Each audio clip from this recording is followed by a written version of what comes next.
welcome back to Cuban with a Twist. Today we're going to make albondigas and fettuccine. We're going to start off with some ground round, okay, which is the 80-20 mix, and we're going to also put the sirloin, which is the 93-7. Okay, reason we're going to do that is because I don't want it to be so fatty and I don't want it to be so dry. So we're going to mix half and half, okay? So we start it off, put it all together.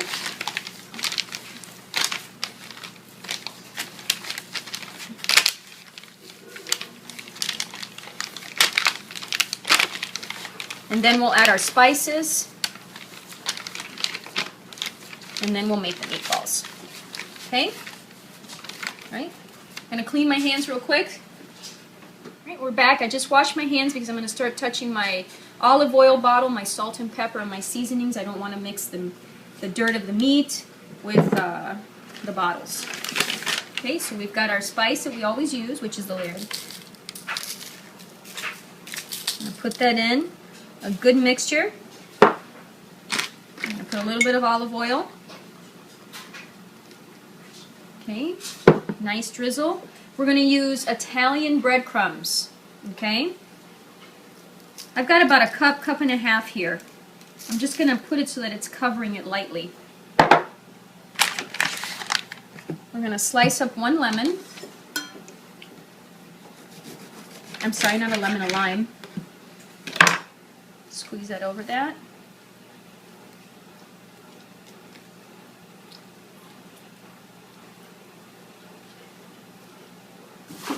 Okay. This again.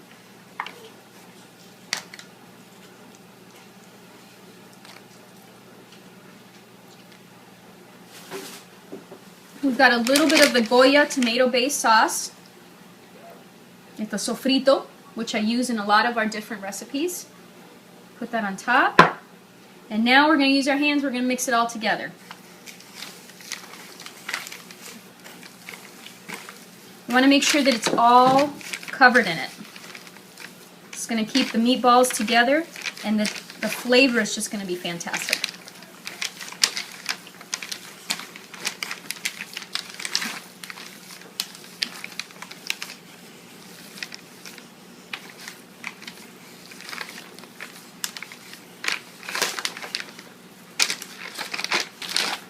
Right, now that I've mixed it all together, I'm going to put it in a bowl and I'm going to let it chill for about half an hour in the refrigerator. Well, so now we're going to start preparing the sauce. You know, you can go to the grocery store and pick up a jar of any type of sauce that you like, but the best way to get things going and to have that great flavor and make it your own is creating your own sauce. So I've started with some Zima, sweet tomatoes with some heirloom tomatoes, just a mixture of a few different kinds of tomatoes. So I'm going to put that just like this into my pot. I'm going to drizzle it with olive oil. Make sure that you get it nicely coated. And I'm going to roast these tomatoes for about 15 to 20 minutes. Cover them in some nice sea salt and some black pepper. Make sure you get them all. I'm just going to put it in the oven at about 375.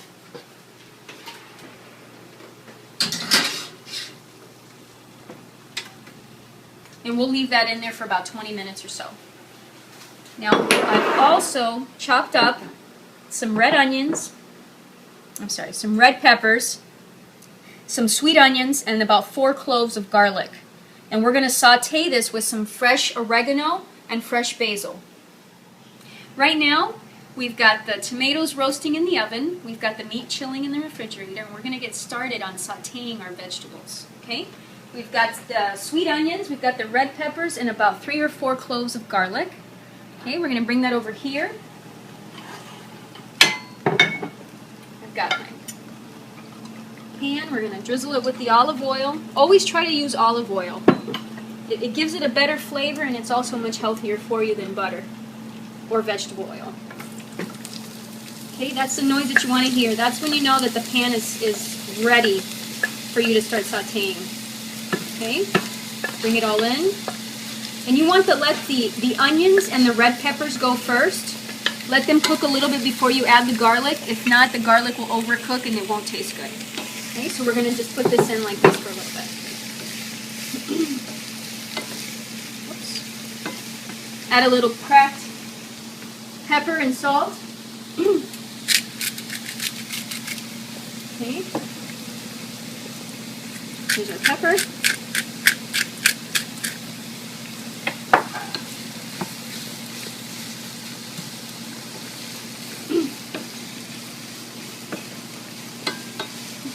I'm going to put it up to about a 6 right now and just let the vegetables get translucent. This will take a few minutes, anywhere from 5 to 8 minutes or so. It's been about 8 minutes. So now we're going to add 2 ounces of white wine. Just put it in there.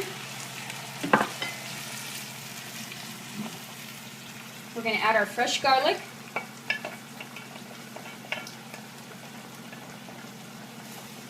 And we're going to let that simmer.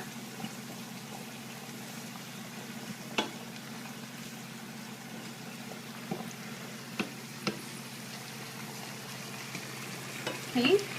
To that I'm going to also add a little fresh oregano. Just going to toss it on top.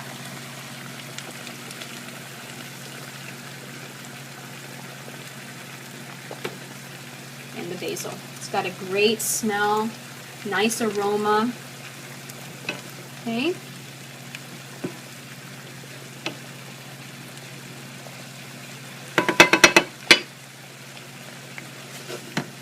I'm going to lower that to about a 2, and I'm going to cover.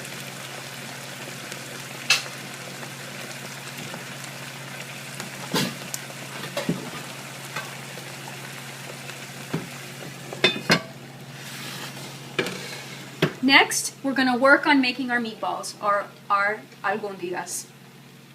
We're back, and now it's the messy part. We're going to make the meatballs. Okay, so I've taken it out. It's a little bit chilled.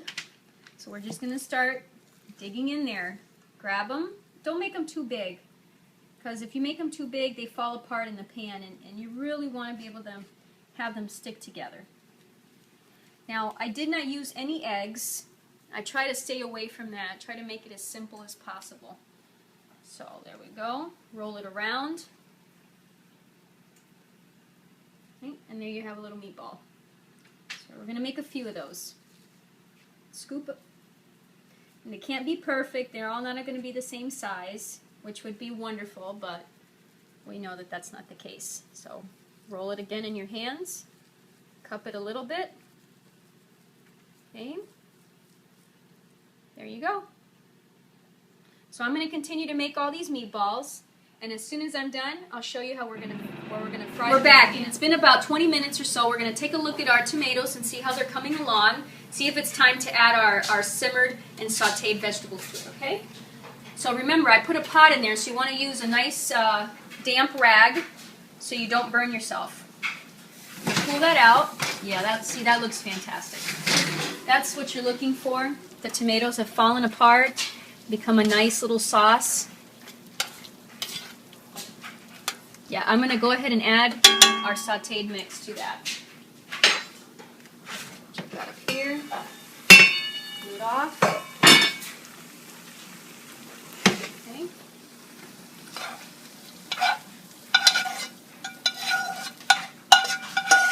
The reason I'm doing this in the oven versus over the stove top, you could do it over the stove top, but the oven tends to cook it from up, not just from the bottom, like the stove top, but really all around. And this is a convection oven, so the warmth is flowing through the oven, which gives it a nice all-around cook. I'll mix that all up.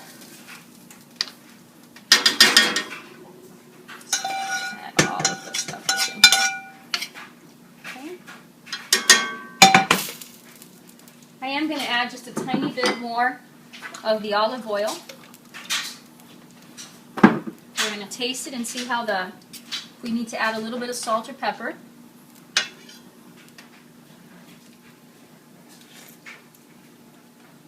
Oh, that tastes fantastic. Yep, very nice.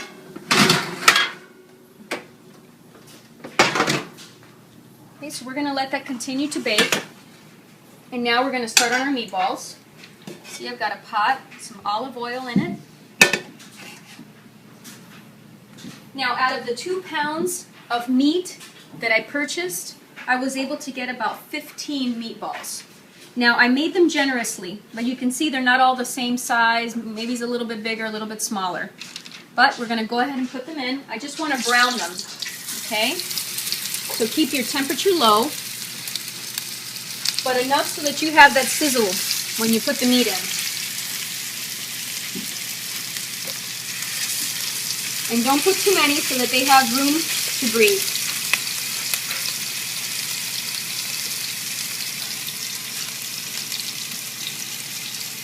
Once they're done browning, we're going to add them to the sauce that's in the oven and we're going to let them bake.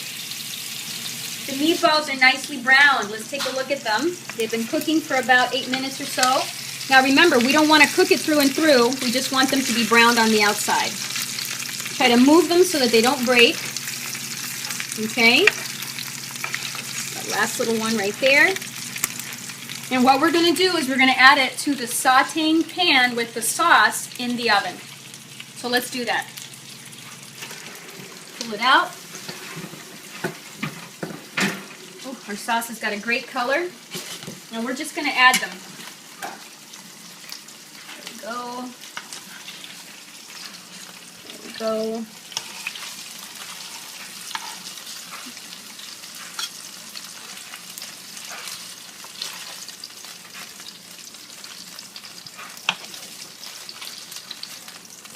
Okay.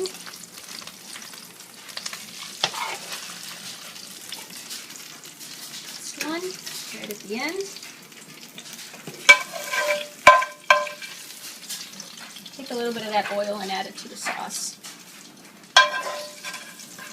It's almost like a little bit of a beef stock, and we'll just add that in there.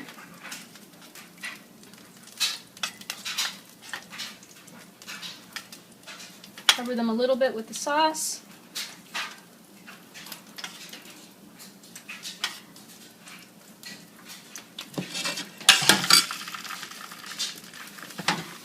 We're going to let that cook in there for about 30 minutes. In about 15 minutes, we're going to start our fettuccine, so I'll see you then. We're back. Now we're going to go ahead and put the pasta to cook.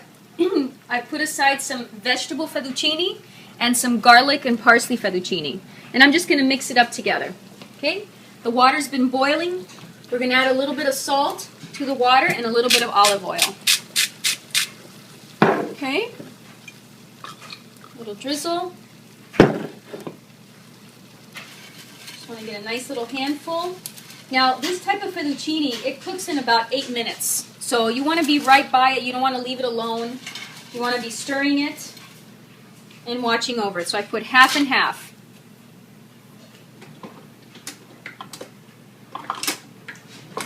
I'm going to move it around. We're going to give it about 8 minutes or so, and then we're going to plate our dish. Everything's done. We've put it together and plated it. This is our albóndigas a la cubana pasta with fettuccine. Thank you so much for watching us. Follow us on Twitter, like us on Facebook, and watch us on syndicatednews.net. Thank you, and have a great day.